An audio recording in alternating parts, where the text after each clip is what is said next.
Hello everyone, it's your mate Nate here, and today we've got some juicy Reddit stories for you. Whether you're watching this while doing chores or trying to fall asleep, I hope you enjoy these. Before we start, I do want to ask that you subscribe to this channel. My goal is to hit 100 subscribers by the end of August. The first story comes to us from username Sparkly Glitter, titled, "I am manipulating my husband into being a better partner and father." Let's take a look at what this is all about. I've not included the exact timelines as I don't want this to be found by anyone I know. I, 40F, have been married to my husband, 45M, for over 15 years. We have 2 daughters together and used to be a pretty standard couple. He got a new job a couple of years ago that required him to work away from home, so he started coming home only on weekends. And for a period of time he completely disappeared after his parents' death. Over time, his visits became less frequent. When he did come home, he was distant, barely interacted with the kids, and stopped contributing financially to the household. Essentially, we always had a very vanilla relationship. But when I saw everything slipping, his presence, his affection, his financial support, I did something I didn't think I ever would. I started letting go of all my sexual inhibitions. I initiated more often, tried things we never had before, and gave him the kind of sex he probably never expected from me. It wasn't about my pleasure, it was a tactic. And it worked. He now rushes home every Friday without me saying a word or asking. He's affectionate, hands-on with the kids, and has started paying for everything again without me having to ask or remind him. In short, he's back to being the husband and father I needed him to be, and the only thing that changed was how I approached things with him. Here's where it gets messy. I confided in my friend, and she told me I was basically prostituting myself in my own marriage. That I shouldn't have to use sex to earn basic decency from a spouse, and she even called me a soldier. And while part of me agrees with her, another part of me is like, well, it worked, and I don't really have the option to leave. Divorce isn't financially viable for me right now, and I still have to think about the kids. I'm not even sure I feel guilty, I feel smart. Like I figured out the one way to get my husband to act right. I am waiting for the shame to kick in, and it's not kicking in. I kind of feel powerful and attractive now. I put more into my looks as I know that I will get attention from him at least.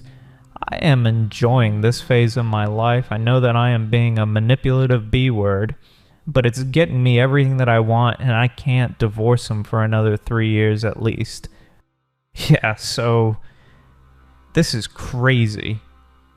And you're crazy. Maybe this is my conservative values speaking or whatever, or maybe I am too woke, but this is kind of insane. To use such a special thing between you and your husband as a tool for control and outright admitting to doing it. Not on accident, but deliberately. I have no words. This is one of those situations where you've dug yourself a hole so deep that, in my opinion, there's basically no way of getting out. Let me know your thoughts, and let's move on to story number 2. My boyfriend cheated on me, so I disappeared.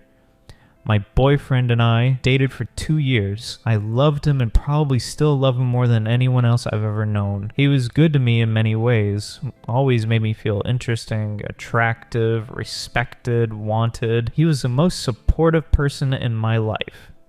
When we moved in together after a year, it was great. The happiest year of my life. We both spend a lot of time together, but are both extroverts, so we also spend a lot of time out with our friends, or engage in our hobbies without needing to interact constantly. He started this Midwest emo band and began spending more and more time with them as the months went by. They would be practicing or recording or playing small local shows that I would sometimes attend. He was often out very late, but he would always spend time with me when he came home. I trusted him so much that I never questioned the amount of time he spent with them. A little over a month ago, one of his band friends reached out to me on Instagram while he was out.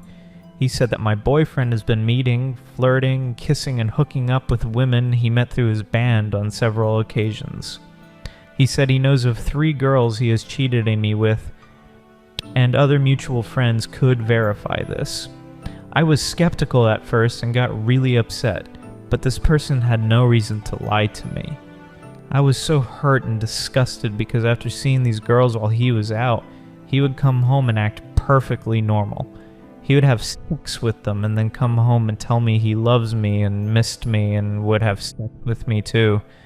I don't know how you could do that to the person you love. I am a really deeply anti-confrontational person. When my boyfriend got home, I couldn't even bring it up to him. I was already in bed, so I just ignored him and pretended to sleep when he laid down next to me. My heart was shattered, and all I wanted was to reach out to him for reassurance, but I was terrified of being lied to or gaslit. I spent most of my childhood in a really oppressive home, and so I have essentially been exhausted from ever fighting or setting firm boundaries, and I especially have a low threshold for people lying to me or trying to manipulate me. I avoid putting myself in that position altogether. Confrontation in any form is really triggering for me, and I tend to lose my voice. It's something I know I need to work on. I wanted answers, but I was so afraid. When he went to work the next day, I called my sister, who drove 2 hours to help me pack all of my stuff up so I could move out. Then while he was still at work, I texted him that I knew he cheated on me, and I was breaking up with him. I told him to never contact me again, and then I blocked him on everything. He had no idea he would come home to find me completely moved out and removed from his life. Truthfully, part of my approach came from a place of vindictiveness. If I didn't matter to him, fine. I wanted to show him how easy it was to cut him completely out of my life without looking back. He has tried to get in touch with me since then, reaching out to me, my sister, my friends, and having his friends reach out to us too. I have completely ignored him. I've gone no contact since the day I left. I'm still so hurt that I don't know if I can face him.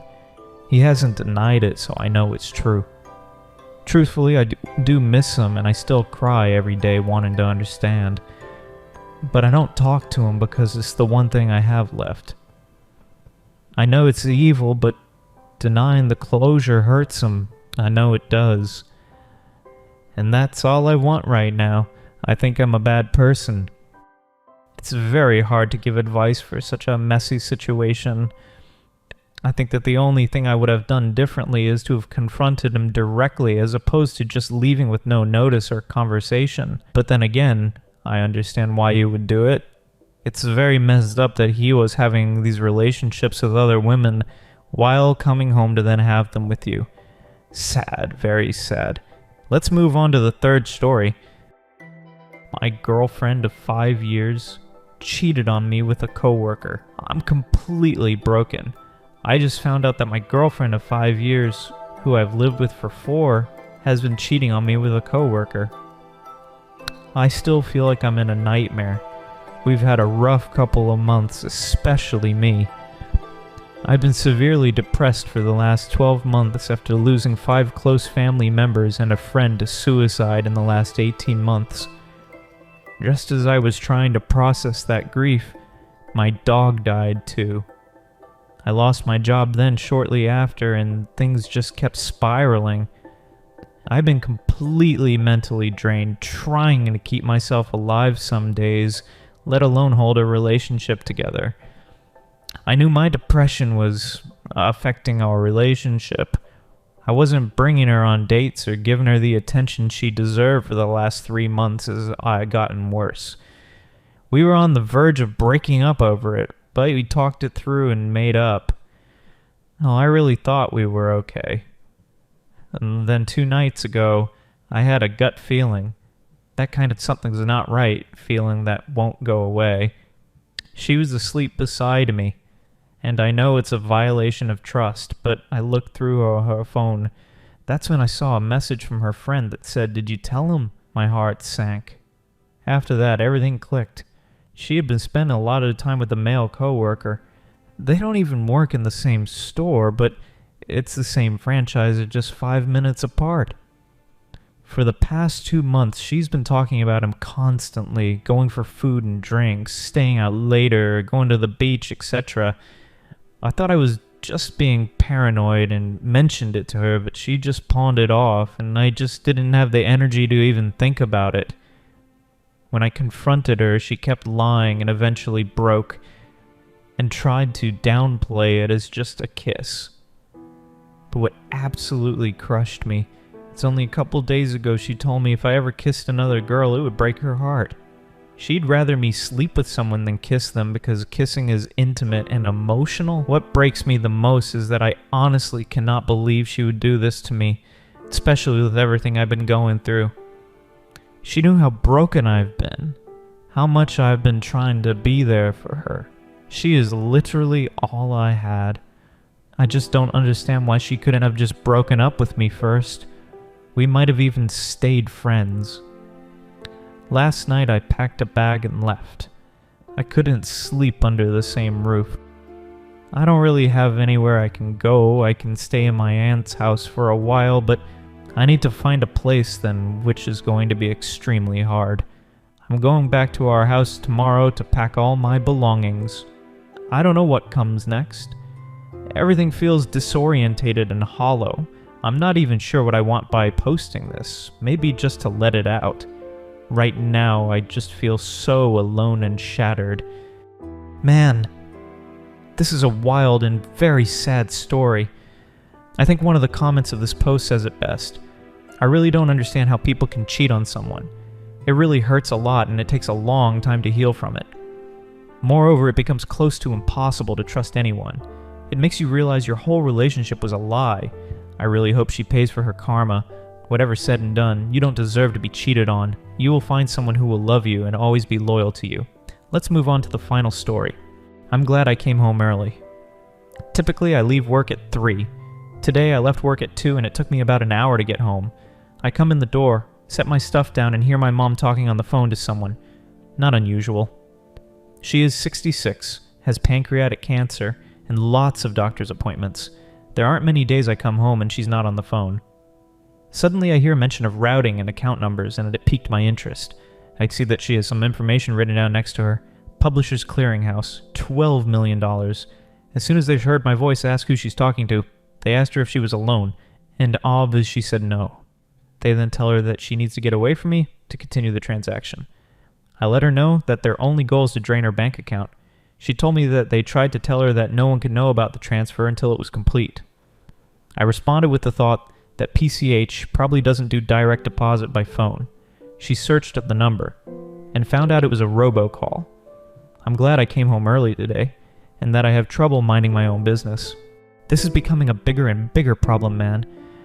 And AI is making it so much worse. Taking advantage of elders is genuinely such a scummy thing to do. And I'm really glad you stopped this from getting any worse. Good job, man. Thank you guys so much for watching this video. If you liked it, let me know. I can make plenty more of these. And remember, I'm trying to get to 100 subscribers by the end of August, so your support means a lot to me. Thank you and goodbye.